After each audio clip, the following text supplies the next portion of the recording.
Okay, so as people are settling, let me welcome you. My name is Barbara Altman. I'm the director of the Oregon Humanities Center, which is a research center as part of the University of Oregon in Eugene.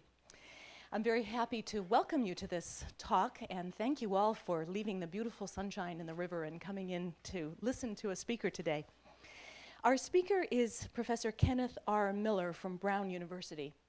Professor Miller's field of research is cell biology. He defines his scientific interests as the structure, composition, and function of biological membranes. He has been on the faculty at Brown since 1980.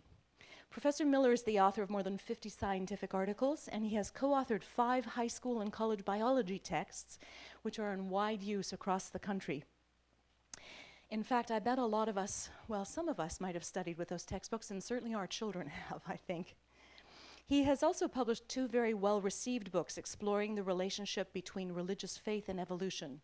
The first, Finding Darwin's God, a scientist's search for common ground between God and evolution, was first published in 1999 and has been reissued multiple times since then. The second book, from 2008, is entitled Only a Theory: Evolution and the Battle for America's Soul. It explores the controversy surrounding the teaching of intelligent design. Both of those books are available thanks to Powell's, who are set up in the lobby, and Professor Miller will be signing books at the end of the talk if you'd like to pick one up. Professor Miller is here today to deliver the Oregon Humanities Center Kritikos Lecture for 2008-2009. The Kritikos Professorship in the Humanities was established in 1993 with a generous gift from 2 Portland residents. Its purpose is to bring to the University of Oregon and to the state of Oregon distinguished scholars, critics, and leaders in the humanities in order to promote, and I quote, intellectual honesty and freedom and recognition of the worth of open and honest civic discussion and critical analysis of differing viewpoints and values, unquote. Last night, Professor Miller gave a talk at the University of Oregon in Eugene entitled Time to Abandon Darwin, Evolution and the Battle for America's Soul, and we had a very lively discussion at the end of that one. We're very happy to bring him up here to talk to our Portland audience this evening. Kritikos professors are known for speaking their minds, even when what they have to say is controversial. Professor Miller is therefore a most fitting choice for this year's lectureship. An athlete, an umpire, a New Jersey boy, he enjoys a good skirmish. I've learned during his visit that he wasn't always a spokesperson for the reconciliation of faith and science on the question of evolution. As a young assistant professor at Brown, he came to it when his students asked if he would debate a creationist, and he's been on that path ever since. Now he speaks on the topic of Darwinism with great eloquence in many settings, from the courtroom and the lecture hall to the Colbert Report, on which 2 times now he has easily held his own with that acerbic and very funny host. I invite you to look it up on YouTube if you haven't seen them yet. I want to acknowledge the other members of the Oregon Humanities Center for all the work that goes into producing this kind of an event, including the design of the striking posters and all of the travel and hospitality arrangements. Much appreciation, therefore, to Julia Hayden, Melissa Gustafson, Peg Gearhart, and to our stalwart helpers and allies, including first and foremost Chris at the back of the room. And now, without any further ado, let me get back to our wonderful speaker for the evening. As you will see from his talk, Professor Miller is a very gifted teacher. In fact, he holds a special named chair as an outstanding teacher, as well as an outstanding scientist. His books have met with great critical acclaim because they bridge science, the humanities, and religion in a unique contribution to, and perhaps a resolution of, the hotly contested evolution wars. Please join me in welcoming Kenneth R. Miller.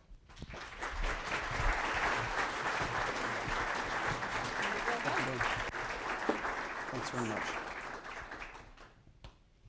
Well, Barbara, thank you very much for that generous introduction, and I'd like to thank all of you for coming. It's a great honor to be named as the Kritikos Lecturer for this year, and I especially appreciate the time I've spent in Eugene and the time I have been spending today in the Portland area. One never knows how one is going to be introduced, so I always like to bring my own introductory slides so I can tell you who I really am. So I apologize for doing that. I am indeed a cell biologist. I work on biological membrane structure and function, and my main research tool is the electron microscope. And you might wonder, how does somebody like that get involved in evolution? Well, the answer actually turns out to be very simple, and that is in a moment of weakness, you allow a former student to talk you into doing something absolutely crazy, which is sitting down with him to write a general biology textbook. That former student was named Joseph Levine, and Joe, longer ago than I care to count, persuaded me that this would be worthwhile, and the result has been a whole series of college and most notably high school textbooks that are used around the country. Now, we don't have that many college students in the audience here tonight, but when I was on the campus at Eugene yesterday, as soon as I flipped that slide around, there was a massive groan from the students in the audience because I thought, oh my God, that's that 1,000-page book I had to carry around in my backpack for years. Now, writing those books has been a very interesting experience for me. I've been blessed with two daughters. The oldest one, Lauren, is a wildlife biologist who works for the Audubon Society. Lauren, thankfully, was able to graduate from Dighton-Rehoboth Regional High School in Massachusetts, where we live, before Dighton-Rehoboth High School chose that book for its students. Tracy, my younger daughter, was not so lucky. So she had to suffer the indignity of using her old man's textbook for biology her freshman year in high school. And you might wonder, did it have an effect on her? The answer is probably. She became a history teacher. So never quite sure what to make of that. And the town in which we live, Rehoboth, Massachusetts, is very small. It's only about 8,000 people. And for quite a few years, people in that town knew me, but not because of what I did for a living. The reason was, during that time, I was sort of like the commissioner of the girls' softball program. So I would run the spaghetti suppers to earn money. I trained our umpires. In the summer, I coached one of our all-star teams. So everybody kind of knew me as a softball guy, but they didn't know what I did for a living until the high school adopted that book with the elephant on the cover. My picture was inside my name. All of a sudden, my cover was blown. And you might think that's a good thing. Well, in some respects, it was. But about a month into that school year, I'm driving up to the high school to pick Tracy up after field hockey practice. And standing in front of the high school is a woman I know through softball, another coach, Bonnie Kelly. And Bonnie flags me down, so I drive over in front of her. And she yells at me as I'm pulling up, Ken, you wrote the book that they use in the high school now. And I got, that big dumb look on my face that you get when you think someone is about to compliment you. And I puffed my chest out and I said, yes, Bonnie, I did. And then she looked me straight in the eye and she said, funny thing is you don't seem that smart. So never quite sure how to take that. My wife suggested consider it a compliment and move on, which I think was pretty good advice. Barbara was kind enough to mention two books that I've written for popular audiences, the first of which is called Finding Darwin's God. I have been speaking out on this issue for quite a few years, and person after person had told me you ought to write a book about this, and finally I sat down and I did. And when I wrote this, I thought this would be a little book, and what I mean by little is I figure, Mom and Dad will get a copy, they'll be very proud of their son. My brother will buy a copy. My department chairman will be amused to see that on the CV of a cell biologist, and that'll be pretty much it.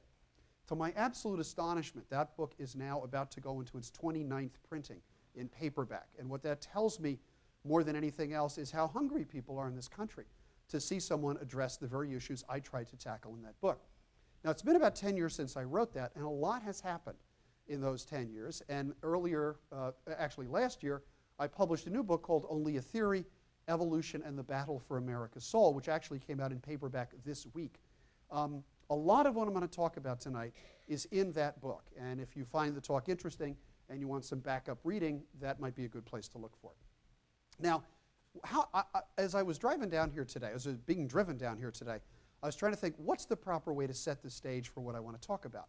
And I think the proper way to do it actually is political. I'm sorry, I was going to say we're writing another book. Don't worry about that. That was just a cheap advertisement. We've just lived through what I think is the most interesting political year, certainly in my memory. And my memory these days goes back quite a few years. And I enjoyed literally every single moment of the presidential campaigns in 2008, both parties beginning to end. I think it was really colorful. It was interesting. It was democracy at its very best. And in particular, I remember one of the major party debates, I won't tell you which one, in which all the candidates were lined up, and the moderator decided to have some fun. So he asked them a provocative question. And that was the question. Is there anybody on the stage who doesn't believe in evolution? And if you were watching that debate, you might remember that 3 hands went up. And those hands were held by Sam Brownback, Mike Huckabee, and Tom Tancredo. Now, to be fair, the next day, Ron Paul said that he'd been confused by the question, and if he'd understood it, he would have put his hand up too. So it turns out there were actually 4. And all of these gentlemen subsequently explained why they said this. But to me, the most interesting explanation, especially as a biologist, came from former Governor Mike Huckabee of Arkansas. And I found it interesting in part because he was one of my favorite candidates this year. And I don't mean that in the political sense. I mean that in the sense of personalities. Because Governor Huckabee, I think, has a great sense of humor. He had a distinguished record as governor of Arkansas. I really mean that. He's very candid. You know where he stands on every issue. And he also plays an absolutely wicked electric guitar. And I would really like to see that in the White House. So I thought that was a big plus. But when he explained why he said this, his response almost literally sort of burned its way into my memory. And here's what he said. He said, if anybody else wants to believe that they are the descendants of a primate, they are certainly welcome to do so. But he, of course, did not. Now, the reason I thought about that is because I actually hoped, after he said that I could run across Governor Huckabee during the primary season when he was campaigning in Massachusetts, where I live, or in New Hampshire, where they all hang out, which was right nearby. And I never managed to do it. But if I had, I would have gone up to Governor Huckabee and would have told him how much I appreciate his candor, his candidacy, and his sense of humor. And then I would have called him over real close. I said, I don't want any reporters to hear this. Governor Huckabee, just between me and you, I got to tell you something. Governor Huckabee, you are a primate. and not only that, so were your mom and dad. So you are descended from a primate no matter what. And he might very well say, you know, I could imagine him saying, really, who says? You know, because if it's what that Charles Darwin guy says, I'm not buying anything of his. And I would say, no, Governor, it wasn't Charles Darwin. The guy who decided that humans were primates did this work 150 years before the publication of The Origin of Species. The person who did this was Carolus Linnaeus, the father of modern biological classification. And Linnaeus was a creationist. And he was such a creationist that in the frontispiece of his book, which was written in Latin, he wrote, Deus creavit Linnaeus disposuit. And if you still speak Latin, and those of you who are laughing either can speak it or are pretending that you know what that says, it says, God has created, but Linnaeus has arranged. And that's what he saw his job, is arranging things. And here's a nice picture of Linnaeus, sharp-looking guy, nice wig, whole business. And in case you doubt that Linnaeus, in fact, classified humans as primates, it turns out the rare book collection at my university has got a copy of his famous book on classification. And I went there and I scanned a page and took a couple photographs. And here it is. This is what the book looks like. And here you can see order Primates, primates. And the very first genus mentioned is, in fact, Homo. That's us. So it really was, and if you run into Governor Huckabee, be sure to remind him that he is, in fact, a primate, regardless of what he thinks about evolution. Now, I think Governor Huckabee's remarks are indicative of something that we all know.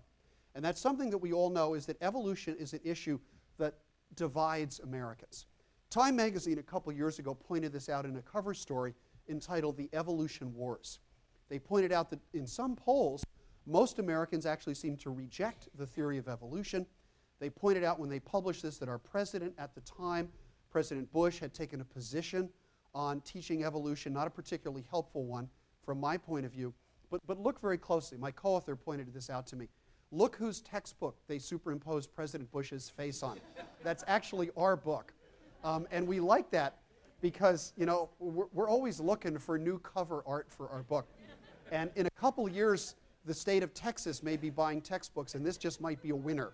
So we'll have to see how that works out. But to illustrate the level of this controversy, in just a 12-month period, I actually ended up in federal court testifying in trials on the teaching of evolution in two states, in Georgia and Pennsylvania.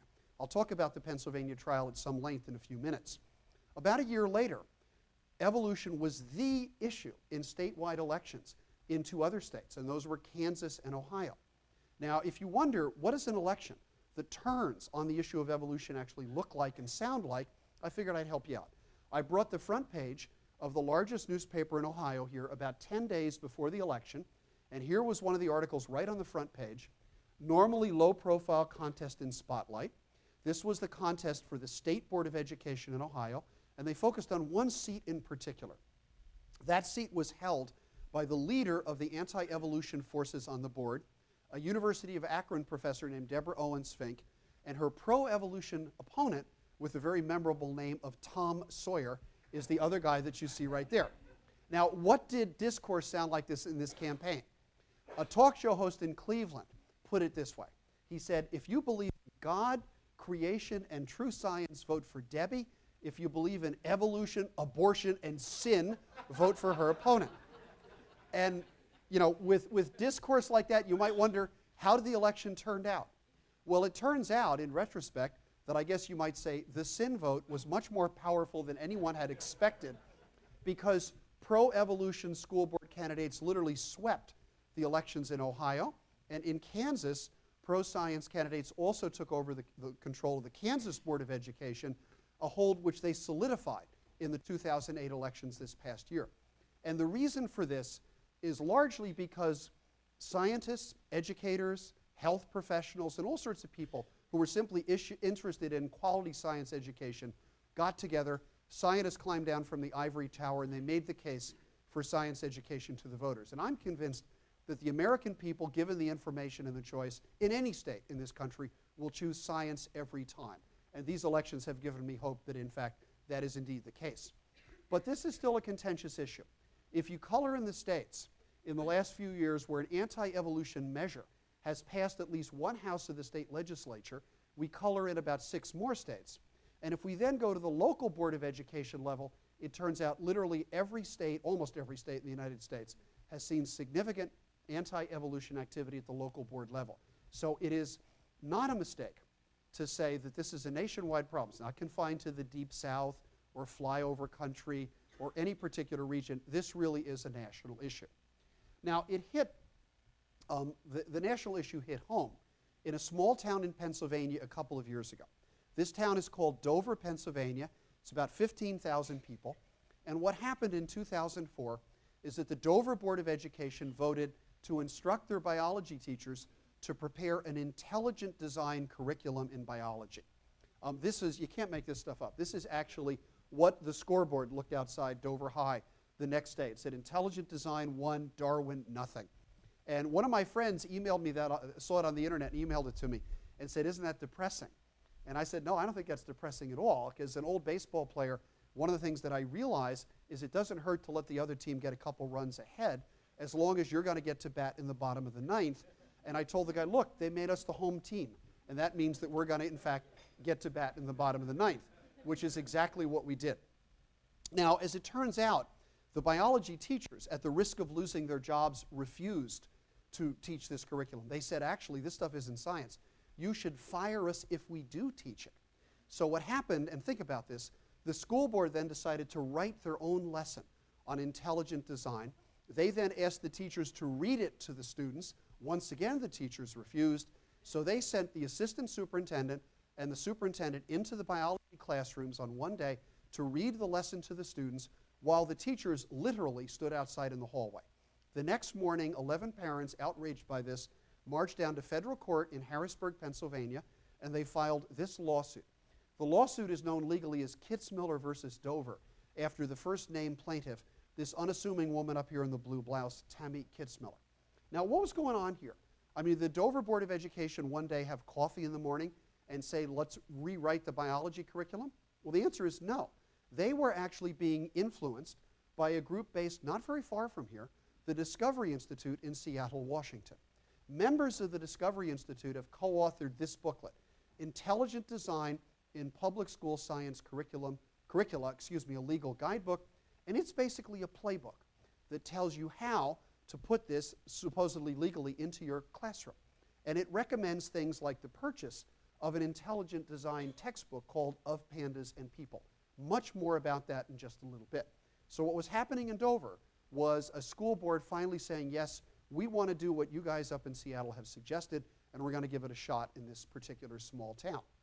Now, I've used this phrase intelligent design a couple of times, and I think it's a good idea to define it. And I want to start out by saying what it doesn't mean, because this is a very clever term in terms of its choice.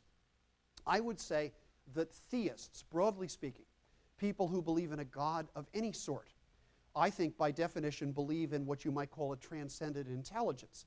And they might actually express that as a view that there is something you might call an intelligent design or an intellect to the universe. For what it's worth, that's a point of view I happen to hold myself. But that is not what is meant by intelligent design in this context. What actually is meant by intelligent design is the view that what they call design, and what they mean by that is outside intelligent intervention, is required to account for the origins of living things. And what this means is intelligent design is completely different from this sort of general philosophical consideration of meaning and purpose and value. It is in fact a doctrine of special creation. Now, why do I say it's special creation? Here's the reason why, and it's really very simple.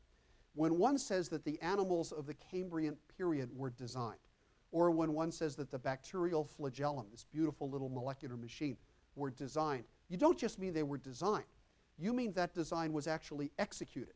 In other words, the genes to specify those pathways, those organisms, those animals were actually created by some sort of a process. They were each created in a special act, and therefore intelligent design really is a theory of special creation. That doesn't mean it's wrong. That just means calling it by its proper name. Now, for intelligent design proponents, this was, in their eyes, a great opportunity. And the reason was that they wanted to present the science of design in as hospitable an environment as possible. Federal court cases, the judges are picked by the luck of the draw. They managed to pick a judge that they were very happy to get. His name was John E. Jones III. He's a lifelong Republican.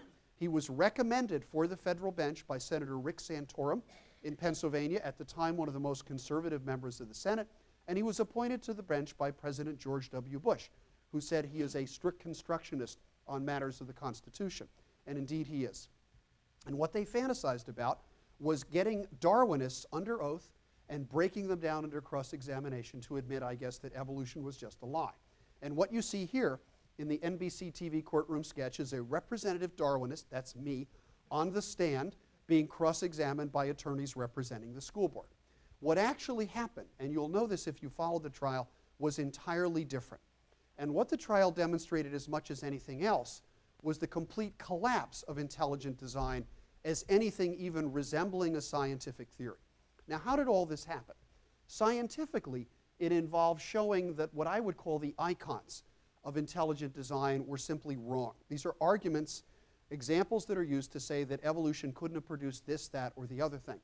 And the favorite icons are things like the bacterial flagellum, this cool little ion-powered rotary motor, the complicated proteins that clot our blood, and even complex systems like the immune system. Supposedly none of these could have evolved. My job, and I was the lead witness for the plaintiffs in the trial, was to explain that these objections in fact are incorrect, and there are very good ways to explain how these complex systems indeed did evolve or might have evolved. And obviously I was effective in doing that. No credit to me, because I was largely talking about the consensus position of the scientific community, which is very strong on these points. But tonight I want to show you what I regard as the really critical element in the trial. And the critical element is the way that the trial exposed intelligent design as not a scientific theory, but a religious idea masquerading as science. Now, one of the ways in which we did this was by taking a very close look at that intelligent design textbook called Of Pandas and People. If you open this book, I have to tell you it sounds very scientific. You don't see anything in there about Genesis or gospel or Jesus or anything like that. It is written to sound scientific. Here, for example, is the definition of intelligent design. Intelligent design means various forms of life began abruptly through an intelligent agency with their distinctive features already intact, fish with fins and scales, birds with feathers, beaks, and wings, and so forth. Sounds very scientific.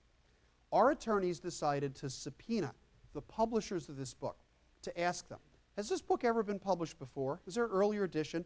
Has it ever been published under a different name? Could you give us editorial correspondence, page proof, stuff like that? I saw no point to all this. The lawyers got 7,000 pages of material from the publisher. They started to go through it, and when they saw what was there, one of the attorneys called me up and told me about it. I was laughing so hard I could hardly stand up. All I could think of was, didn't these guys learn anything from the Nixon administration? You can't leave this stuff around. You got to burn it. Now, let me show you what they should have burned. It turns out this book had been published earlier under a different name. That's why we didn't know about it. That different name was Biology and Origins. But the interesting thing about it is Biology and Origin reads paragraph for paragraph, just like Pandas and People, with one not so subtle change. Look at this paragraph. Creation means Various forms of life began abruptly through an intelligent creator with their distinctive features. It's the same paragraph. And all these guys did was to fire up Microsoft Word, do a global find and replace, find the word creator and replace it with the word designer. This started life as a book on creationism, which the Supreme Court has already labeled as inherently religious. They decided they wanted to cover it up. Now, am I picking an isolated example? No, I'm not. Watch this. Barbara Forrest, who was one of the heroes of the trial, a professor at Southeastern Louisiana University, went through all the earlier versions. She counted the number of times they mentioned creation. That's in red, about 100 times in the book. The number of the times they mentioned design, it's always less than 15, and sometimes it's close to 0. And as you can see, the early versions, it's all about creation, nothing about design. Watch this. All of a sudden, bang, at a particular time, creation drops to 0. That's the find and replace. And up goes design to take its place. So clearly something really remarkable must have happened in 1987. Now you might wonder, what happened in 1987? Well, earlier this year, I was speaking at North Carolina State University, and I was joking with a bunch of really wise guy fraternity kids in the front row, and they were telling me how smart they were and everything. And I said, oh, I'm really impressed in the whole business. So I got to this point in that lecture, and I used this slide, and I said, okay, you guys are so bright. What happened in 1987? And one of them very excitedly starting to wave his hands. And I figured he must know. So I said, okay, sir, what happened in 1987? And he jumped up and he said, I was born. And you know, all I can say is, you know, sir, I'm sure it was a really remarkable event. But I don't think it's what we're talking about here. Here's what happened in 1987. This is a timeline of court cases on the theory of evolution. This is the Scopes trial over here, way on the left. This is Selman versus Cobb County. That's the Georgia trial that I was talking about earlier. 1987 was a case that got to the Supreme Court. It's called Edwards versus Aguillard.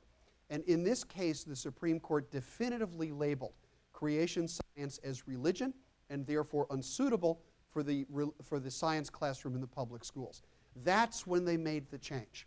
So you can imagine them. They have this wonderful new book.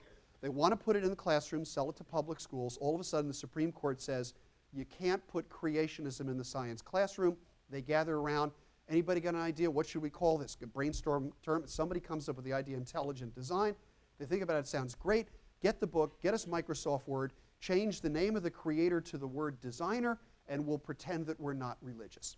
This was an extraordinary thing, and you could see the judge's expression change as we brought this material forward, because here was a deliberate attempt to conceal the content and the intent of this book, and he saw right through it. So it was really a striking event. Now, those of you who followed the trial might know that public broadcasting was watching as well, and they produced a remarkable show called Judgment Day. It's a 2-hour show. It appeared on Nova about 2 years ago, and it was broadcast again earlier this year. For those of you who did not see it, I thought I would bring a little teaser to show you what this television show is all about, because it really captured the essence of this trial. Here it goes. On Nova. I believe there is an intelligent design. In the beginning, God created. Saying that you don't believe in evolution is almost saying we don't believe that the Civil War ever took place in the United States. An extraordinary court case ignites a small town. There's like a civil war within the community, there's no question. And puts science itself on trial. Very important things were at stake. One is the future of science education in this country. Nova reveals the story behind the headlines. Anywhere you turned, we were getting attacked. Witnesses started dropping like flies. And probes the question, is intelligent design a scientific alternative to evolution? Properly the subject of a science class. Or religion in disguise? It's a violation of everything we mean and everything we understand by science. Judgment Day, intelligent design on trial, on Nova. I hope the narration was dramatic enough for you. We called that, there were several narrations we listened to. We called it the end of the world narration.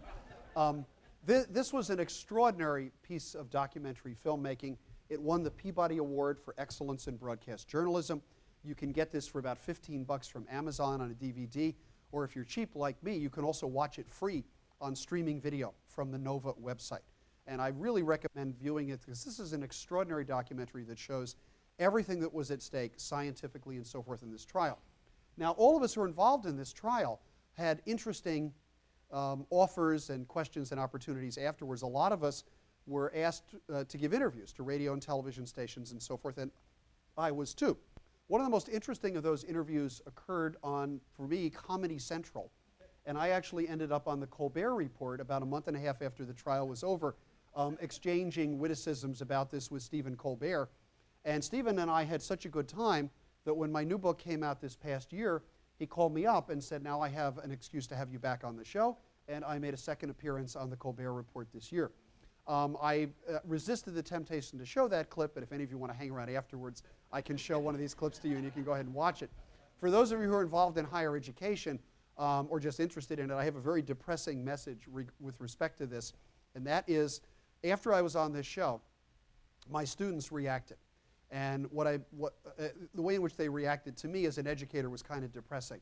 And the reason for that is nothing I have ever done in my entire scientific and professional career has ever earned for me the respect with my students of being on the Colbert Report. That has to be a misplaced sense of value somewhere, and I think that's exactly what it means. Now, I haven't told you how the trial turned out. The trial lasted for 7 weeks. The judge took the case under advisement early in November, and just before Christmas in 2005, he announced his decision. The decision was a sweeping one. It was that when intelligent design simply is not science and doesn't belong in the science classroom. This was widely reported in newspapers around the country. It was reported on television. It set off all sorts of celebrations among the plaintiffs, our legal team, and so forth. So it was an extraordinary victory. And what I would like to pretend is that what happened in this trial really exposed intelligent design for what it was, and therefore we don't have to worry about this anymore. But the reality is that's not the case. And in this book, I basically argue that this battle is not finished. It's the result not just of a problem with evolution, but of a continuing attack against scientific rationality itself. That's really what's at issue, and I think it matters for our country's future.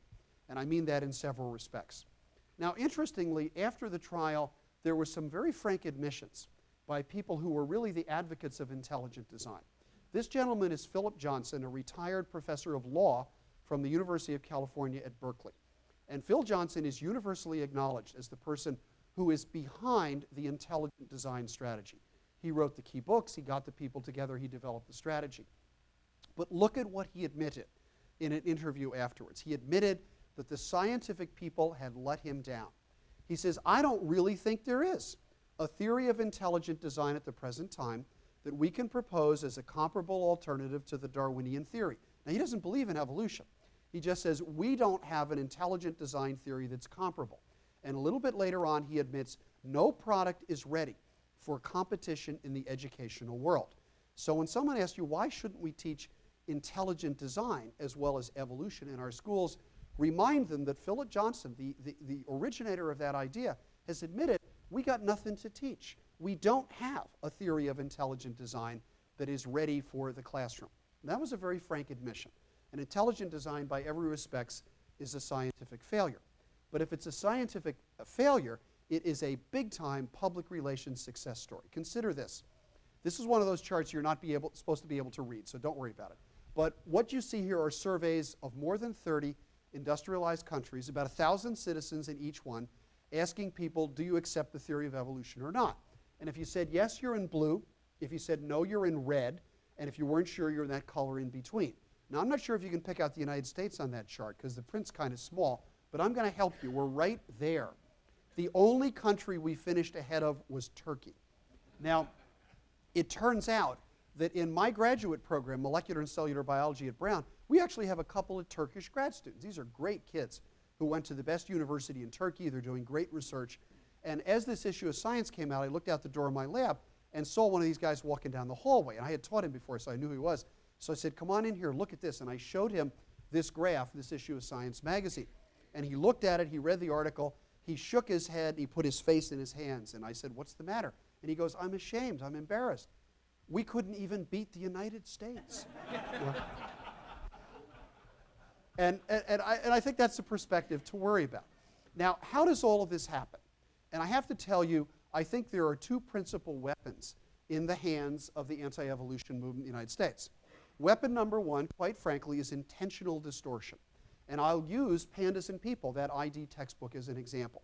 One of the arguments that you hear all the time by people who object to evolution is that Charles Darwin's theory of evolution requires that the fossil record be filled up with transitional forms, intermediate species, that show how one form of life changed into another, and they're just not there. There aren't any transitional forms. Now, Pandas makes that argument in a very sophisticated way.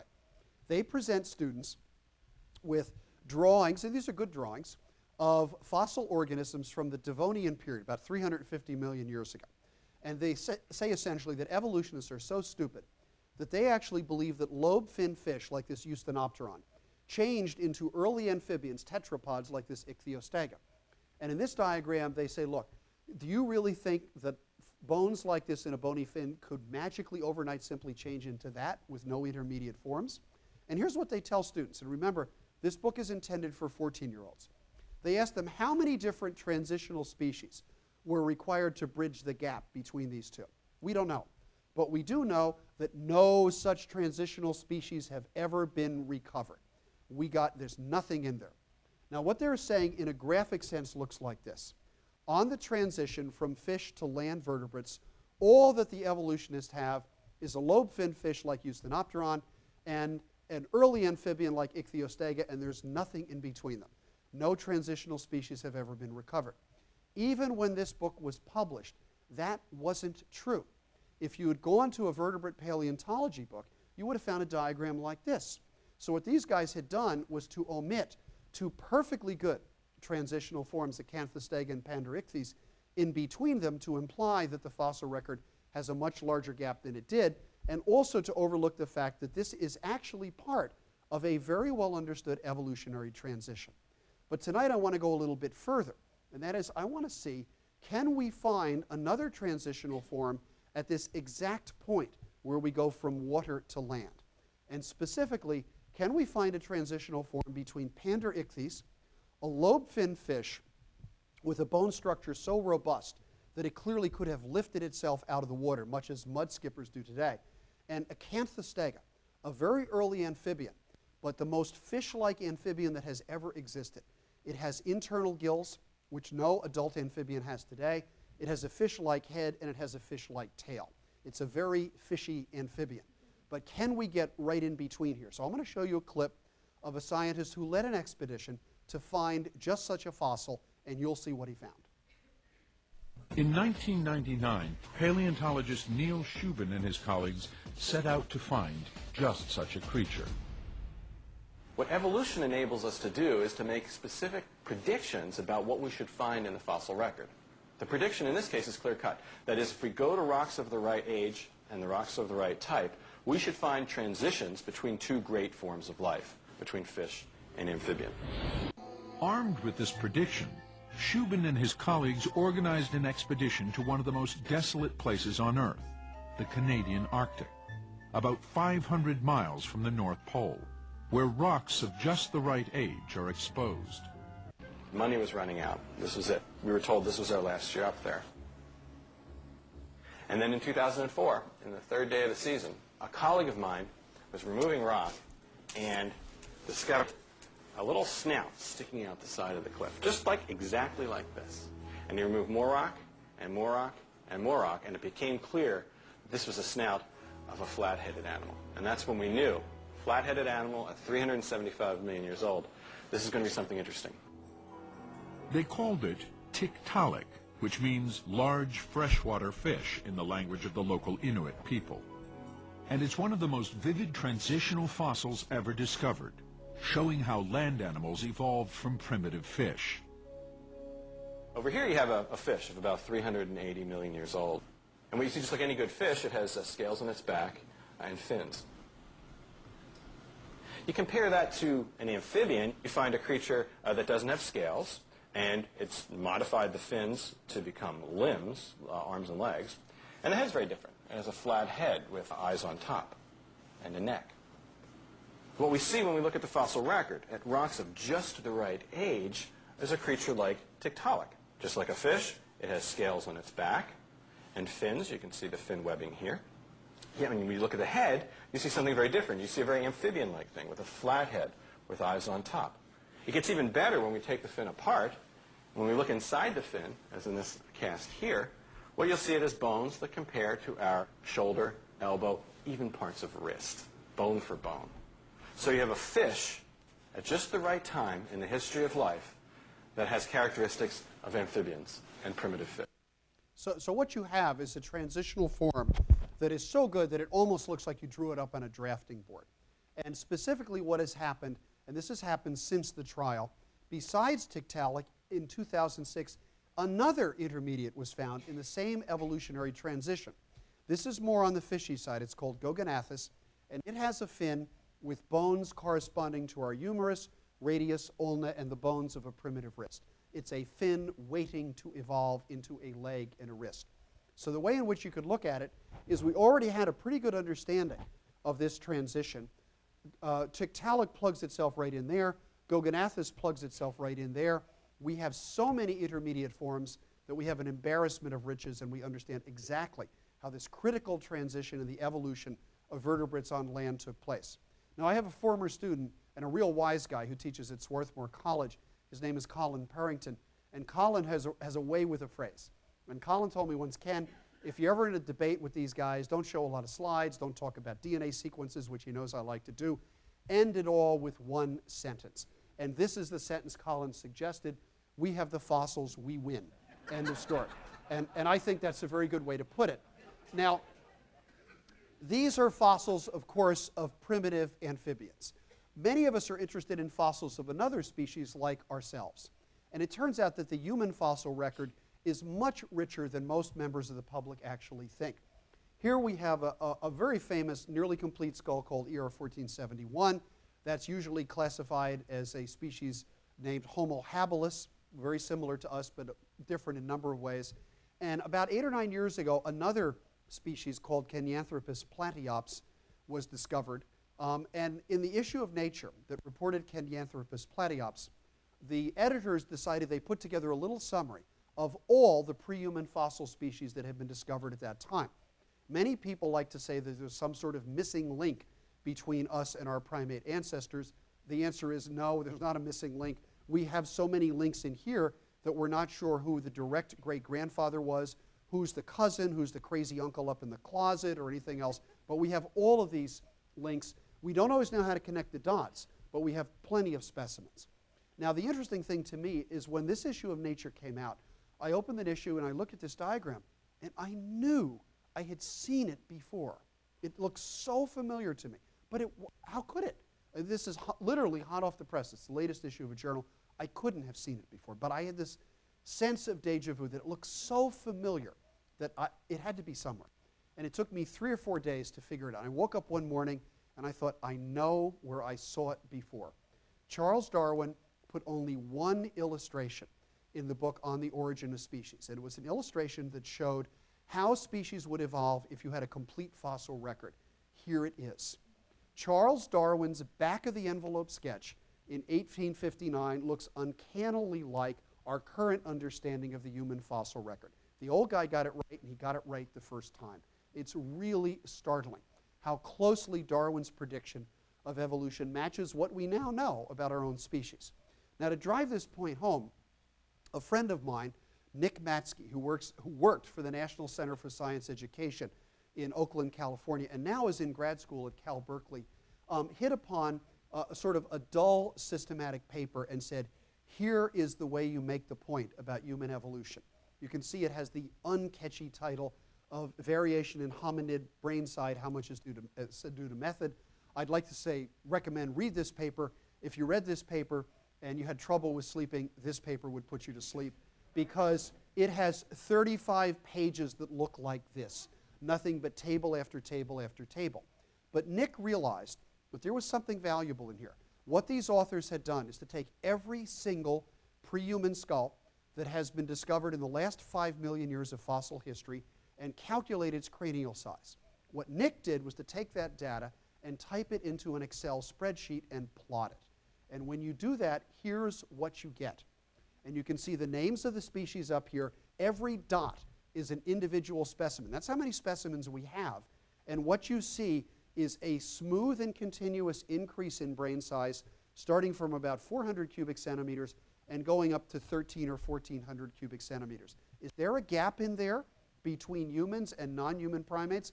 I don't see one. What I see is a continuous pattern of evolution. This is how strong the fossil record actually is. Now, I show this in particular because, to my recollection, the single most overhyped fossil discovery of all time has just hit upon us this week. And this is the discovery of an early primate skeleton. This is not a link, no matter what the discoverer said. This is not a direct link to the human species. This shows how the whole branch of primates to which we are related, gorillas, chimpanzees, baboons, even baboons, are in fact originated about 45 million years ago. It's an extraordinary skeleton. There's no question about that. And we're going to learn a great deal from this, but this is not the missing link. The missing link has already been found, and it's been found in the evidence that I've showed you before. Now, I'm not a paleontologist. I can't look at a skeleton and make intelligent conclusions about it, but I do work in cellular and molecular biology. 2 weeks before the Dover trial started, Nature published the DNA sequence of the chimpanzee genome. I read those articles and I called up our attorneys and I said, gentlemen, this is a gift from God. We have to change my opening testimony. And I meant that in every respect. And I'll show you why. The lead article said, more than a century ago, Darwin and Huxley proposed that we humans have recent common ancestors with the African great apes. Modern molecular studies have spectacularly confirmed this prediction. And indeed they had. But the problem was a lot of this stuff was really technical. And if I had gotten on the stand and testified about the percentage of conservation of synteny between two species, the judge would have fallen asleep. So we had, and I don't mean any offense to anyone in the audience, so I apologize in advance for this. We had to put this in terms that were so simple that even an attorney could understand them. So that's what we did. And these are the actual slides that I showed in court. And here's the way we figured we'd explain this to the judge. We've known for a long time that we share recent common ancestors with the other great apes, gorillas, orangs, chimpanzees, and so forth. But there's something very peculiar about this. We humans carry 46 chromosomes. All the other great apes, without exception, have 48. Now, all of you in the room who are trained in biology know those 46 chromosomes come in two sets. You got 23 from mom and 23 from dad. A baby chimp gets 24 from mom and 24 from dad. So we are literally missing a pair of chromosomes that all of our great ape primate cousins have. How's that possible? Is it possible that in the lineage leading to us, a pair of chromosomes just got trashed? They didn't get taken along in cell division. Well, you can talk to any primate geneticist, and the answer is no, it's not possible. There's so many important genes on every primate chromosome that the loss of both members of a homologous pair would be fatal. You wouldn't even be able to get through embryonic development.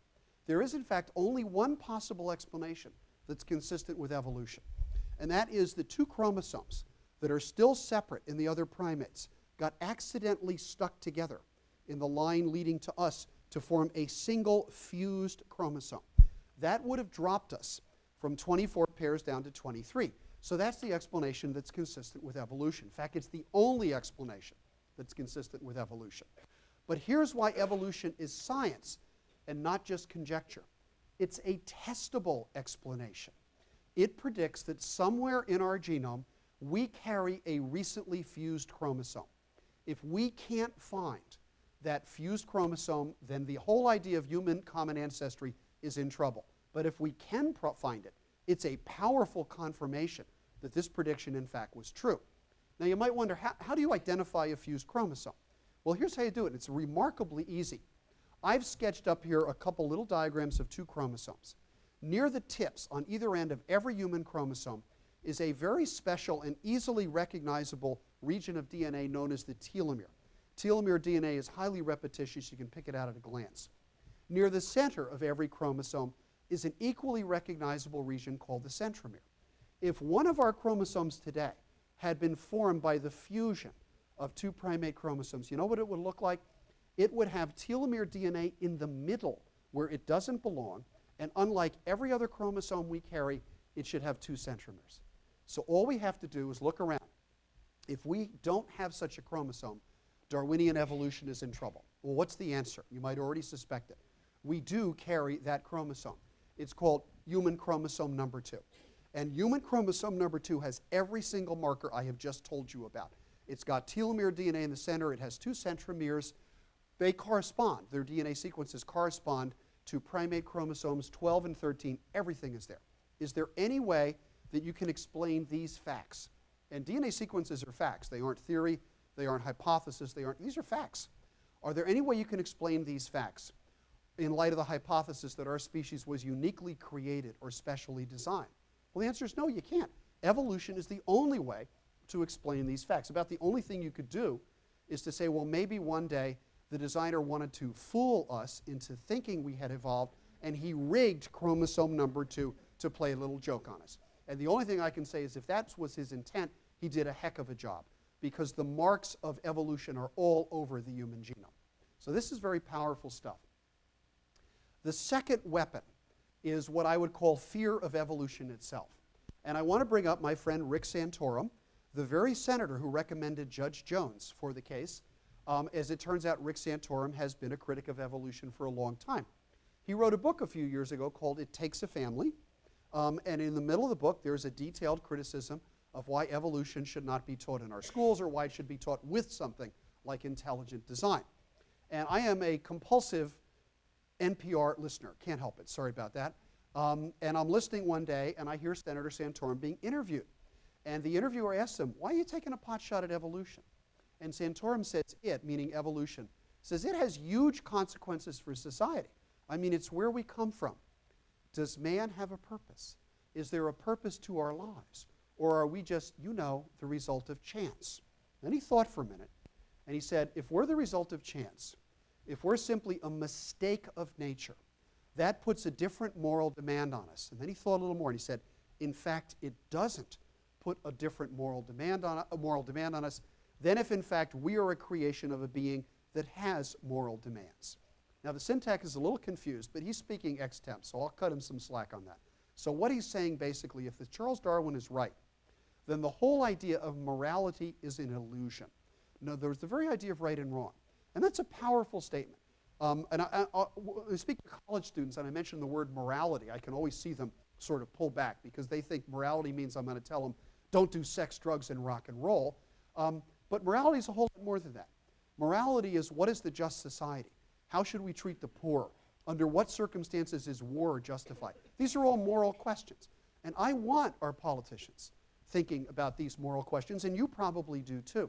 So when Santorum says it doesn't put any moral demands on us, that's a powerful statement. And I want to focus in on that, because this is a commonly held view, that evolution is a doctrine to be feared, not so much because it's right or wrong, but because of its human consequences. The largest anti-evolution organization in this country is called Answers in Genesis. A couple years ago, when there were some killings at an American school, they put up this web page.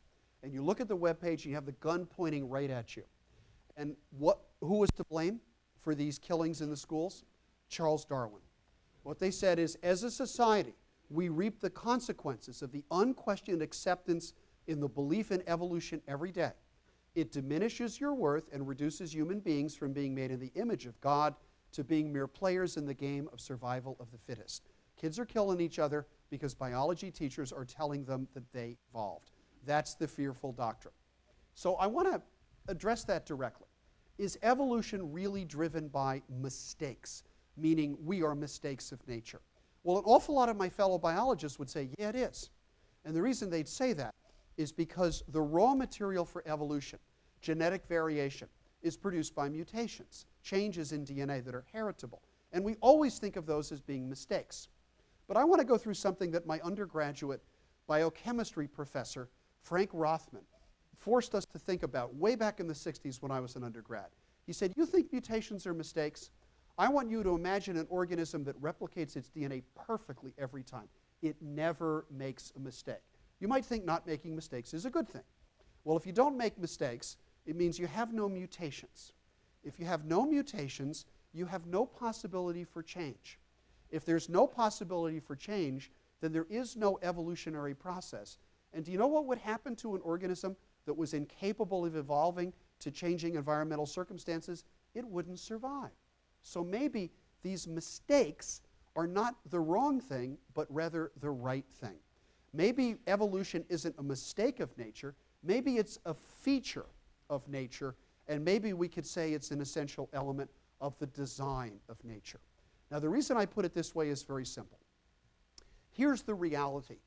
Life is material. We live in a material world. This is, by the way, one of the few things that Madonna got right. Life is material, and the capacity for life is simply built into the physics and chemistry of matter. Because of that, evolution, I would argue, is not a mistake. It's an inherent and a predictable property of nature. And what evolutionary processes do is they explore what biologists call adaptive space. And in doing that, they are driven by non-random natural selection and natural law. People often say evolution is just random change. It's not random at all because natural selection is not a random force. Now, what does all of this mean? I would say that the true design of life is the evolutionary process and the world of matter and energy that makes that life possible. That's what I would argue is the architecture of life. So an evolutionary design to life, I think, is really part of the inherent fabric of the natural world. So here's the lesson, and I think this is an important one. Evolution is an emergent property of our universe. It comes right out of the conditions of matter. If you are a person of faith, if you're religious, it then becomes very easy to see evolution as a natural mechanism that comes right out of the natural world and simply reflects the will of the creator of that natural world. And I think this is the way in which a religious person can understand evolution. And I'd go further. I would say that this is how a religious person can understand science as well. To a religious person, the source of the order and the design in nature that science investigates is the ultimate source of everything in nature, and that is God. Now, if you're not a religious person, that order is still there. And you might say it has some other source, maybe multiple universes or just happenstance, but the order is still there anyway. And to me, the ultimate point to be made is the study of that nature, which is what science is actually the same. And this ultimately is why science is compatible with faith, and that is because science can be done by people who do or do not possess religious belief, because in either case the focus is on the reality of the material world. Now, I would argue, and sometimes when I talk about this to religious audiences, they tell me, yeah, but I don't like the materialism that is encompassed in science. And what I would argue is a material science, and science has to be materialistic. It doesn't have to be hostile to religious faith, and I also don't think religious faith has to be hostile to science. To my religious friends who say they're worried about scientific materialism, I remind them of something that C.S. Lewis once wrote in Mere Christianity, and that is, God likes matter, he invented it. And that, to me, is the ultimate explanation for scientific materialism. If you're not a person of faith, and you think I've gotten all mystical here, I would cite a well-known atheist, Carl Sagan. Carl Sagan, that we humans are a way for the matter of the cosmos to come to know itself. And I find that to be a deep and profound statement, even coming from a person who would not have identified himself as religious. Now, am I going out on a limb by arguing that evolution is compatible with religion? Well, in the eyes of some people, I probably am. But I want to point out this guy. This is Theodosius Dobzhansky, probably the greatest evolutionary geneticist of the 20th century. There actually is a Dobzhansky Prize given every year by the Society for the Study of Evolution. His contributions were legion. Biologists often remember him because of a single sentence he wrote at the head of a very influential article. The article was published in 1973, and there's the message. Nothing in biology makes sense except in the light of evolution. It's an extraordinary statement, and it's absolutely true. But in the very same article, Dobzhansky said the following: the diversity of life to him is reasonable and understandable if the Creator made the living world not by caprice, I would say not by intelligent design, but by evolution propelled by natural selection. And then he went on and said, it is wrong to hold creation and evolution as mutually exclusive alternatives. I, Dobzhansky, am a creationist and an evolutionist. Why? Because to him, he says, evolution is God's or nature's method of creation. Creation is not an event that happened in 4004 BC. It is a process that began about 10 billion years ago and is still going on today. And I don't think anyone has ever put it better than this. Now, to illustrate how broadly this view is shared among religious people, I want to show you a paragraph that was emailed me by a geneticist friend of mine at Brown. And he sent this and he said, Ken, I want you to guess who wrote this. Now, I'm not going to read the whole thing because I think you can see most of it, and I'll skim through it. Big Bang, 15 billion years ago. Stars and planets, 10 billion years ago. Solar system, 4.5 billion years ago. Scientists aren't sure how the first life happened. General agreement, first organism dwelled on this planet 3.5 billion years ago. Since it's been demonstrated that all organisms on Earth are genetically related, it is virtually certain that all living organisms have descended from this first organism. That's as good a one-paragraph summary of the natural history of the universe as I've ever seen. You want to know who wrote that? This guy did. He wrote it when he was called Cardinal Ratzinger. He's now called Pope Benedict XVI. This is actually part of a report, and to be fair, he didn't write it. He chaired the commission that put the report together, the International Theological Commission, Communion and Stewardship. And in another paragraph in the same report, he and his committee wrote, they knew what was going on in the United States. And they wrote, there's a debate, and these people have it wrong about the nature of divine causality. He said, many neo-Darwinian scientists, people who say that evolution says there is no God by this, and some of their critics, intelligent design people, think that if evolution's a radically contingent materialistic process driven by natural selection and random genetic change, there's no place in it for divine causality. But he says, wait a minute. According to our understanding of divine causality, true contingency, unpredictability, in the created order is not incompatible with a purposeful divine providence. Apparently, nobody had ever told the Holy Father not to use a double negative. My high school English teacher would have winced at that.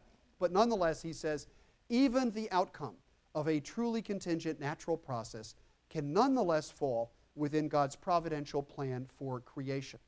Now, since he's been Pope, Benedict has underlined this point, and he's actually called the conflict between creation and evolution an absurdity. And to a group of journalists a couple years ago, he said, this contrast is an absurdity because there are many scientific tests in favor of evolution, which appears as a reality that we must see and enriches our understanding of life and being. Now, if that's a little too complicated for you, don't worry about it. Pick up the New York Post. They make everything simple. Evolution and God do mix, Pope. And I think that puts it all together very nicely. Now, you might wonder, what am I saying at this point? Am I saying that the Bible should be read as a scientific textbook? Is that what Pope Benedict or somebody else? And the answer is, of course not. I don't mean that at all. But I also want to let you know I'm not the first person to say that. And I want to call to your attention something written by St. Augustine at the beginning of the 5th century.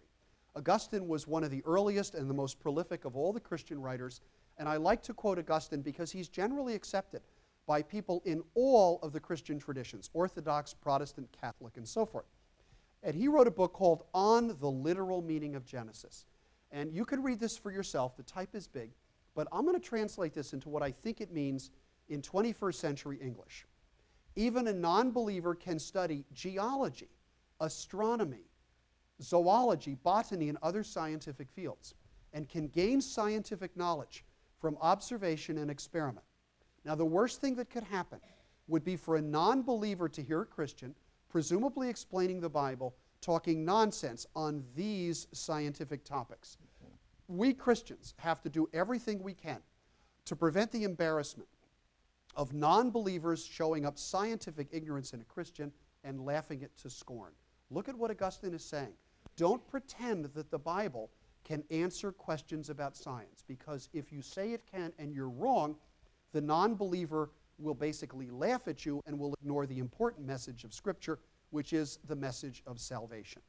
Now, usually when I talk to scientific audiences, they really like me right up to the point where I start to quote from Augustine or read a psalm, and then they get kind of suspicious. And then I was asked, actually, a couple years ago by a scientist, what kind of science would we get if we followed the precepts of some weird 5th century mystic like Augustine? And that is actually a representation of Augustine. And when he asked me that, I thought, I have a very good answer for you. And what I want to do is I want to answer you with a personal example. This is an individual who was so influenced by the thought of Augustine that he joined a religious order founded according to the precepts of St. Augustine. He became a priest in that order. He was very highly regarded by his fellow clergymen, so much so that they made him the abbot, the head guy of the Augustinian monastery of St. Thomas in Brunn in what is now the Czech Republic. Now, at one point in his life, this very religious man got interested in what today we would call a scientific question. He was interested in how plants pass characteristics along from one generation to another. So how did he answer that question? Did he read Scripture?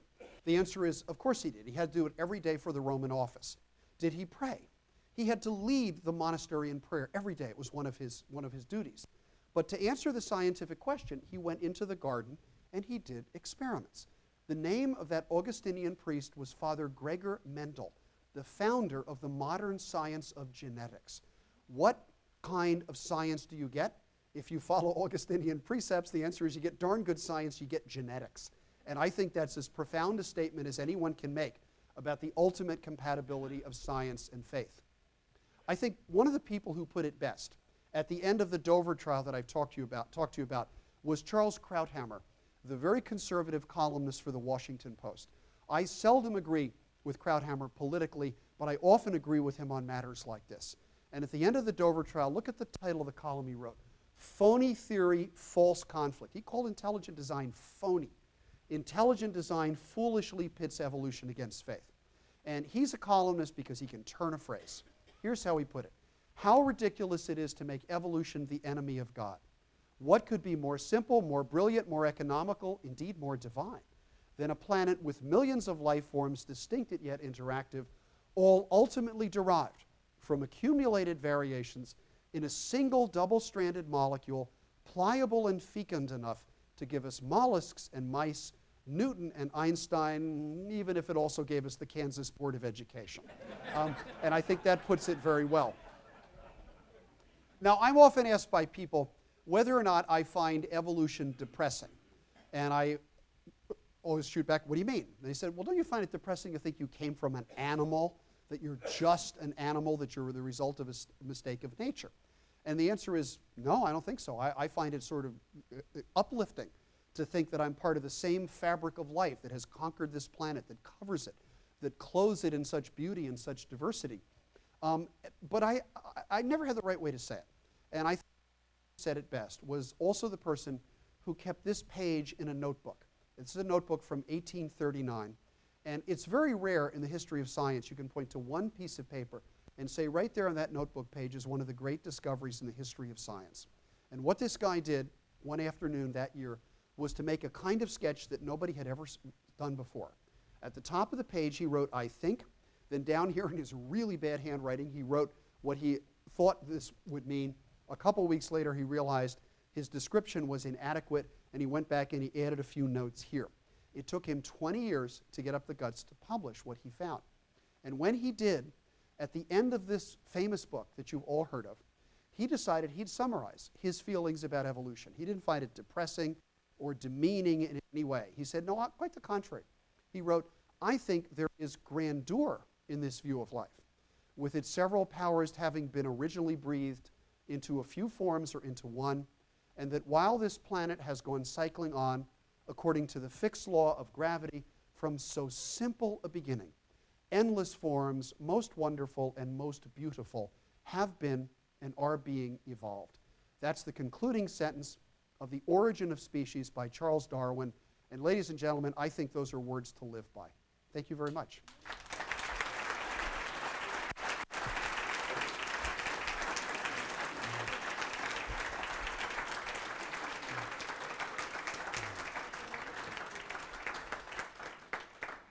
I think Barbara will be kind enough to pass the microphone around. Yes, there is a microphone on the side, but I'm also happy to bring you the mic. And sir, you certainly had your hand up first. Yes, sir. It was a real pleasure, sir. Oh, thank you. I saw you on thank you Nova. for coming. And, you know, it is interesting how people have a dislike for science. Our first 6 presidents, George Washington, John Adams, Jefferson, Madison, Monroe, Quincy Adams were a deist, and Abraham Lincoln. So there is a tradition of science in the United States, the Enlightenment. Yeah, and I was also add, just because in driving up here today I saw these Lewis and Clark markers. Right. I remembered that Lewis and Clark were sent on their expedition, a federally funded science expedition by President Thomas Jefferson, who was himself a very accomplished amateur scientist. Right, but I have a problem here. when I was in college, I became influenced by Heraclitus, change in the universe, in life, everything. So I am heathen in some ways because I do believe in change. But I read Darwin's Black Box, which was by Lehigh University biochemistry professor creationist. Michael Behe. And I found a disturbing thing. They don't have a model. The genetics of Mendel, well, Mendel didn't have the modern genetics, but the fossil record and genetics, I mean, dinosaurs in northern China having feathers, and supposedly there's not links. But what I have a problem here is people say this is going to be and that's going to be. I do feel that evolution is an open book, sort of like Leakey once said when they said, what is the direction of evolution? He put a question mark. And I think that like that recent discovery you made, or not made, but mentioned. I wish I'd made it. Right. One person, I saw a newspaper article saying an ancestor of man. You emphasized. But what do you feel the result will be? Will this be a struggle for years and years and years, or will people like me, I call myself an agnostic deist, but you said you're a theist, so I'm kind of somewhere like you. So I could, what's going to happen? Well, I'm not that good at predicting the future, and if I was, frankly, I wouldn't be lecturing in Portland today. I'd be lecturing in Vegas because I could make some money off predicting the future. But I do think evolution has always been controversial in the United States. A colleague of mine, a historian at the University of Wisconsin, Ron Numbers, has actually made a scholarly study of the reception in the United States that evolution was given, beginning in the 1880s and going up to the present time. It's always been a controversial idea. My concern is not that there will always be a group of Americans who say, evolution is bunk, and given this wonderful characteristic that we Americans have of disrespect for authority, they'll feel free to thumb their noses in the faces of scholars from U of O or Berkeley or Stanford or Harvard or anywhere else. That's not the issue. The issue really is whether or not this will continue to be a country that in its popular culture embraces science, that encourages its young people to go into science. What I worry about this movement is that it will basically tell a whole generation of young people that science is not to be trusted, that you have to turn your back on your values to enter science, that scientists lie and cheat and misrepresent data. And if we turn a whole generation of young people off from science, we're going to lose world scientific leadership. And if we do it, we'll never get it back. So that's what I worry about. And I think in America right now, I think we're at a tipping point. I think we could go either way. And I see very hopeful signs in the elections that I talked about and changes in the popular culture and maybe even changes at the top in Washington, that the attitude towards science is going to the proper side of that tipping point. I can't predict it, but I'm sure hopeful that that's what's happening. So thanks for your question. There you go. Thanks. I have about a half dozen quibbles, but I'll pass it by. One thing, just in terms of the integrity of this dialogue, I really wish you would distinguish between evolution and the Darwinian process. There's a lot of people who have no problem at all with 3.8 billion years of the history of life on the planet who think Darwin is garbage. And there's also, I think there's a danger in this.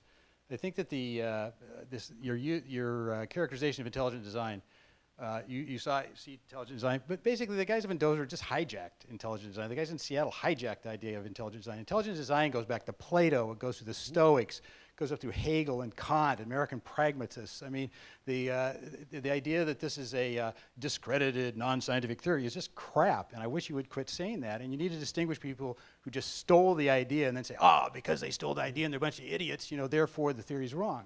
It's like, well, with all due respect to your quibble, I did. And you'll remember that early on... distinguish here very well. Well, I think I did, because early on I said, intelligent design could be understood to mean this general value of meaning and purpose and order. I picked that up. But in the current American context, this is the hijacking, that is not how the term is used. And the term is used to highlight a specific... You're letting them use it, though. I mean, the thing is, the idea that nobody else is talking about intelligent design in a scientific way is just incorrect. Okay. Eric Snyder, Into the Cool. I showed you that book. I mean, You're trying to throw out the legitimate critics of Darwin with these creationists. I heard your question. Give me a chance to completely answer it. And you will note that toward the end of my talk, I used the word design repeatedly, talking about the design of life, the design, so forth and so on. And I've actually given several talks at the AAAS meetings, and I'm going to give another one at the Cold Spring Harbor Conference this Saturday on evolution, arguing that we in the scientific community should reclaim the term design, because intelligent design is a perfectly respectable intellectual term. It simply is not, in the current law text, when someone says, let's teach intelligent design in schools, or let's have an intelligent design textbook, inevitably what is meant is this particular form of special creation. But you're picking out those people, and what I wish you would I'm picking out those people because they are the ones. I agree with all because that. they are the ones in the public discourse. You have an obligation as a scientist to talk credibly about this and make that distinction that you just made. Good, and that is that intelligent design is a perfectly legitimate scientific, hypothesis, and it's got tons of evidence and so forth about it. You may not like it, but whatever. Anyway, the last thing I'd like to say real quick is I think you don't appreciate, why do 67% or 62 or 48% of the people, are they just stupid? No. Okay, here's what I would say. One thing I would say, real quick, there's a couple of things about why, because I think the objection is a moral objection. I don't think it's an evidential objection at all. I think it's a gut level. Maybe they're not scientists, so they don't say. The moral objection really comes down to Malthus. And it comes to the Malthusian thing, connects up with the selectionists. Okay, and the guys that I was showing you, the emergentist guys, are very non-selectionist. There's very good, credible stuff out there. It's a very non-selectionist theory of this. And the selectionist thing leads to this idea that, reality is it's all against all. Dawkins' crap, about the selfish gene. It's a reductio ad absurdum, and then you embrace it. And that's what people are. People have a moral compass, and they have a moral intuition. And the moral intuition is the Darwinian account, the Darwinian interpretation of this evidence is just wrong. And that's why they're objecting. They don't know how to object scientifically, but gut level, they're going I know where my moral compass is. I have a moral intuition. And the idea that life is just the all against all. I was talking, there's the guys at Enron were, they were talking at Harvard about this stuff. And they were saying that, hey, it's all against all, morality is it. And that's stuck in there with Darwin. And it's not really Darwin's, it's the Malthusian assumption of scarcity. Now, again, give me a chance to respond, okay? Who is the most famous, he passed away recently, but who is the most famous evolutionary biologist in the United States in the last 20 years? Stephen Jay Gould, exactly. Who was the most outspoken anti-selectionist in the whole field of evolutionary theory? Stephen Jay Gould. So you can hardly argue credibly that the evolutionary establishment buys the absolute selectionist because the leading evolutionist in the United States was the leading critic of evolution. No, please, you gave a long talk. Distinguish between evolution and selection. Okay, fair enough. And I am not an absolute selectionist. The other thing that you would realize if you'd read a lot of my articles and seen the criticisms of them is I am often accused of being in favor of intelligent design. And the reason for that is because what I argue is ultimately there is a kind of intelligence to nature. I've been profoundly critical of Richard Dawkins. Chapter 5 of Finding Darwin's God is basically an attack on Dawkins. The chapter that I wrote in my new book called The World That Knew We Were Coming is basically an attack on Dawkins, Hitchens, and his ilk. Earlier this year in print at the Templeton Foundation website, I went back and forth and I debated Christopher Hitchens on the issue of whether science makes the whole idea of a divine intelligence obsolete or not. Obviously, I thought that it didn't. So I honestly think that you're overstating the way in which evolution... Okay, but I think other people want to answer questions, and you've constantly jumped up and stopped me from answering yours. But the last thing I want to say is very simple, and that is that if you ask any person what intelligent design is, they will tell you it's the Discovery Institute program to teach this kind of special... you can say no, no, no, no, no. Please, you're doing it again. Please let me finish answering so I can get to somebody else. The reality is this is what it means in the popular imagination. I defined it carefully, and then I went about trying to refute it. Yeah.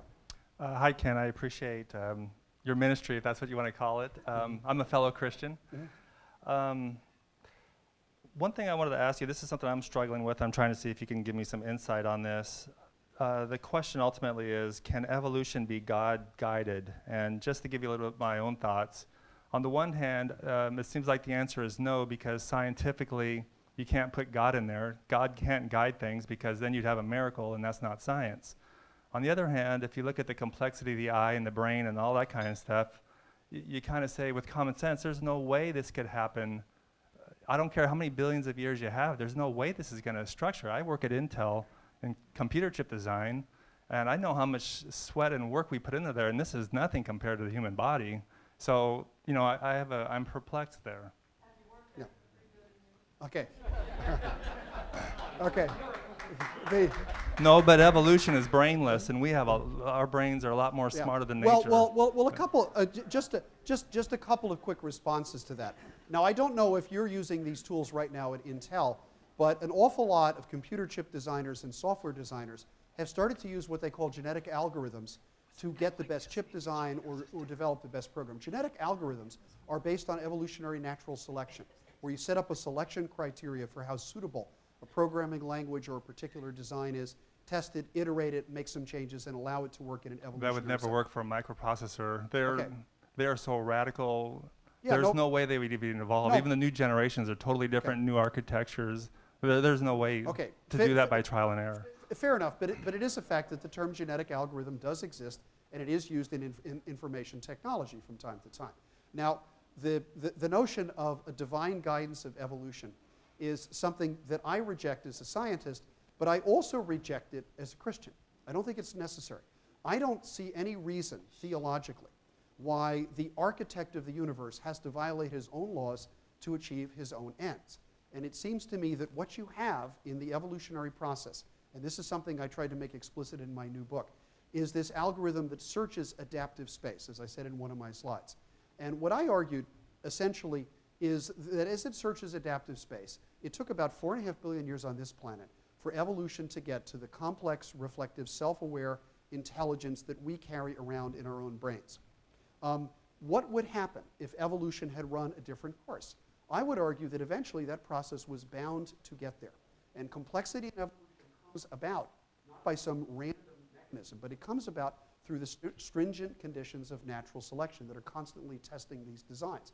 And the fact of the matter is that vision has really evolved over and over again in the animal kingdom, following the same set of genetic switches, they're known as the PAX6 genes, that basically build visual systems one after another. And I don't really think that these complex systems are an indication of outside guiding. I think they're an indication of the genius of the process itself and the architecture of matter, energy, and the process of natural selection that makes it all possible. So the complexity of the brain and the eye doesn't give you any trouble at all with, I mean, you can see how that could unfold. It doesn't give you any difficulty in understanding that. I mean, you can fully see how that would happen. All unsolved scientific problems, by definition, give you difficulty. The origin of life is an unsolved biological problem. The origin of other complex organs and systems in our body are unsolved biological problems as well. But what I don't see is any fundamental barrier that would prevent evolution from solving the problems the way in which, in fact, it has. Okay. Next question. This gentleman was next. Yeah. This might be a bit out of your realm, but I think it's an interesting question. I think I'd like to hear your thoughts on it. I have a good friend who's a Catholic, and he always, whenever we'd have debates about this sort of subject, he'd always throw at me, well, you know, Darwinism, or the idea of the survival of the fittest, implies that the best, the strongest, the most powerful, whatever, will eventually succeed. Not necessarily, but go ahead. Well, and doesn't that, believing that or subscribing to that theory, doesn't that sort of give ammunition or give comfort to sort of totalitarianism or you know, people who, you know, exploit or subjugate others? Yeah, no, I've heard that argument all the time. And the interesting thing is an argument like that is made, I would say, in either in ignorance or in non-awareness of the last 35 or 40 years of work on evolutionary theory. And the reason for that is there's an entire theory known as kin selection, which explains altruistic and self-sacrificing behavior. One of the things that Darwin wrote about is he said, you know, if behavior is something that can be acted upon by natural selection, the behavior of all animals ought to be ruthlessly selfish. They'll do everything for themselves, just as you described. But Darwin, again, he's a great observer. He also wrote, but it's not that way. There are many examples of basically, he didn't use these words, but of animals being really nice to each other and very cooperative and forming coherent family groups and things that we recognize as love. And he would say, I frankly admit, I can't explain this. Well, in the 1950s and 60s, R.D. Hamilton and Robert Trivers did explain it. And they explained it by this process called kin selection. And that is, to the extent that behaviors are genetically determined, altruistic behaviors, these nice behaviors, self-sacrificing behaviors, can actually be the winners in natural selection if that altruistic behavior is directed towards close relatives who are likely to carry copies of the same gene. And contrary to what you heard in the first question, the selfish gene idea doesn't mean that genes should be selfish in terms of the behavior they program. The selfish gene idea actually means that genes are selfish, you might say, in their wish to survive, but in so doing, they can program remarkable self-sacrificing and altruistic behavior. It's not the biggest, the strongest, and the most ruthless who win this, what Darwin called the struggle for existence. The real question is how many copies of your own gene can you put into the next generation? And you can succeed at this game by being cooperative, nice, and very sexy. And that's one of the ways in which you can succeed. And one of my favorite examples of all of this is actually a question that I've heard Richard Dawkins ask audiences. And I do this every year with my own students just to get them laughing. And I say, now I want you to think about your immediate relatives, nobody else. Your mom and dad, your grandparents, and if you know anything about them, your great-grandparents. Okay, think about them, think about their lives, if they've deceased, think when they died, and so forth. How many of your immediate relatives died before the age of 10? And people start to think and they realize, wait a minute, 0. Because if they had died before the age of 10, they wouldn't be my relative. So every single one of us is, in effect, a child of winners. And what I mean by child of winners is not big, strong, and selfish, but capable of producing and nurturing offspring into the next generation. So this ethic of ruthless selfishness, there are two answers to it. One is, that's not actually how natural selection works most of the time. Cooperation, nurturing, and altruism, in many respects, is the proper survival strategy. And then the second thing is the way that nature works is not necessarily an ethical lesson for us in terms of how we ought to conduct our lives. That's one of the reasons why I think we have the ability to do moral reasoning, is because what might work or what might benefit you or might benefit me in a selfish sense is not necessarily the ethical way to build a society. And I think that's why we have big brains and we should use them. Okay. Yep. Okay. Thank you, Professor Miller. Thank you. There was something you said that has been on my mind throughout this talk too, that about the mindfulness of nature. I don't think you use that term, but I think very often evolution is, we've got this polarity of intelligent design over here and mindless evolution over here. And I would like to propose that there may be something in between, and I would call it mindful evolution. Okay. And it's obvious that mind, or minds have been on this planet for a very long time. They've been hunting, they've been gathering, they've been doing all the things that minds do. And this mind has clearly been shaping the world. Whenever I look at evolutionary stories, which sometimes sound like fairy tales to me, they do have intelligence embedded in them very often. And I think it's important to acknowledge that intelligence is itself a force that shapes the world and has been shaping it for a very long time. Whatever invented photosynthesis was damn brilliant. It exhibited a kind of intelligence that to us would be some kind of freakish alien genius. So I just want to say that there's something that is acting as though it were very, very intelligent. Yeah, and I would argue that that intelligence derives from the parameters of nature itself in terms of the process that makes all of this possible. And again, one of the things that I've tried to argue is the very laws of chemistry and physics and the conditions under which our universe exists are what makes an evolutionary process possible. And that evolutionary process explores one solution after another to problems like gathering energy on a planet in which you have this beautiful envelope of powerful visible sunlight.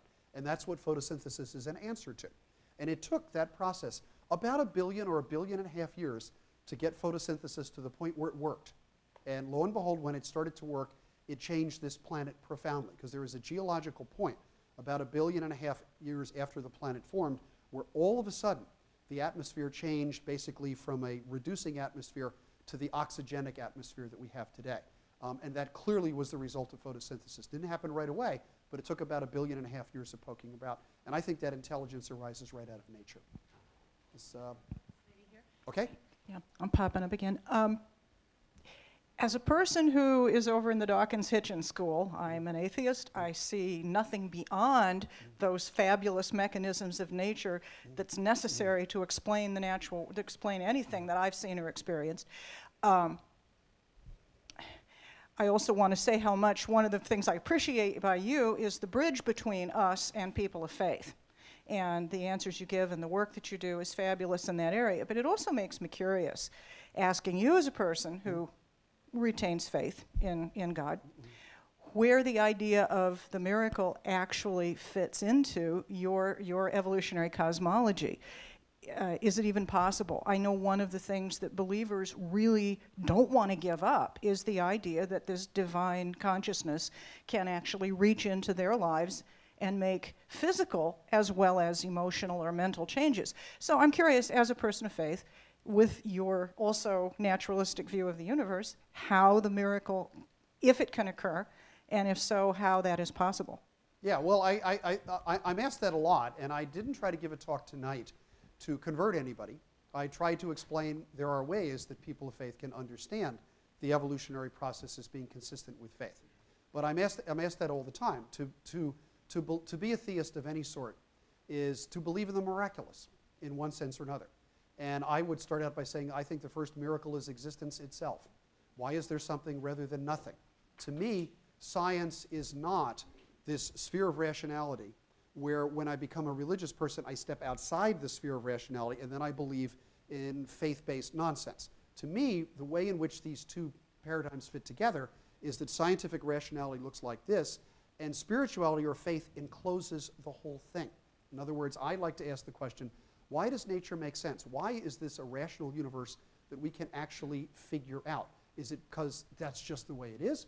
Or is it because there actually is an intelligence behind it? And to me, that second answer is the one that makes sense to me. And I often ask my atheist friends, and believe me, I have lots of them, why do you think nature is self-explanatory? Now, not all of them do. But to claim that, say, because, pardon me? Well, to me, that self-explanatory nature is not a simple solution. It's an enormously complex one because I regard it almost as a refusal to answer the question, which is not what Occam's razor is. But I don't want to get into an argument with you. But the nature of how do you think that God can influence your life? Well, when I speak to a religious audience, almost every person in there will say that they believe in the power of prayer and they believe that God has influenced their life. And you know what? I think that too. But if I was then to say the ways or ask them for the ways in which they said that, a skeptic would say, well, you're just deluding yourself. You're convincing yourself, and in fact, there are perfectly good naturalistic explanations for them. Now, at the risk of going on too long, because I'm going to go out there and sign some books and so forth, so I'll make this very quick. I want to give you an example of a miracle that I think happened to a friend of mine. I have a very good friend at Brown Medical School named Tim Flanagan. His wife, and I can't pronounce her last name, I'm sorry, it's Slavic. Her name is Luba. She's also a professor at Brown Medical School. They have 3 children. Their oldest children are 13 and 14. Then they have one young child who's about 4. And they started to talk about the fact that the older children are natural playmates. 4-year-old kid kind of alone and isolated. Luba didn't want to have another child. She is Croatian in terms of her ancestry. And when the Civil War was ended in the Balkans, all these orphanages, and she says, why don't we go over there? She still has family there. And let's adopt a Croatian kid about our daughter's age, and they sort of look like each other, fit into the family. So they do this. They go over there, and they go into an orphanage, and they see one of these horrible scenes where the orphanage lines everybody up, and then you have the rich Westerners come in and pick which kid they want. So they go down the line, and they see this little boy, and he just, there's something in his eyes. They just say, this is the kid we want. So they go to the director of the orphanage and said, we'd like number so-and-so. That's how it worked. And the guy says, you don't want him. And he goes, why? He says, we give all our kids blood tests. That kid has hepatitis C. He's going to be sick his whole life. He might give it to your kids. You don't want that kid. So Luba and Tim went back to their hotel room. they prayed on this because they're both religious people, and they got up the next morning and they said, wait a minute now. We are both professors of infectious disease at one of the world's great medical schools. Who are the best two people in the world to take care of a kid with hepatitis C? And there's something, we think God was calling us to do this. We're going to take this kid anyway. So 6 months later, they process the papers, they bring the kid home. Tim brings him to Rhode Island Hospital and has physical done on him, and he tells the technicians, double glove yourself because my son has hepatitis C, be real careful. So half an hour later, the technician comes jogging back into Tim's office and says, your son doesn't have hepatitis C. He says, we did all the blood work, he's clean. And Tim realizes that there's an explanation for this. And that is in Eastern Europe, they use an old-fashioned antibody-based test called an ELISA because it's cheap. ELISA gives a lot of false positives. In Western countries, including the US, we use a PCR test which looks for the RNA in the virus, very accurate, very few false positives. This kid was clean. Now, Tim spoke to me about this. He says, I know that my son didn't have hep C, and because I did the right thing and prayed, suddenly he was cured. But on the other hand, I feel like we were being tested. And that test was somehow prearranged. It was there. I felt we did the right thing. I felt our faith guided us, and I think we were rewarded appropriately. To me, that's my definition of what a miracle is like. Okay? I'm sorry if that took too long. This will be our last question. Okay. Yeah.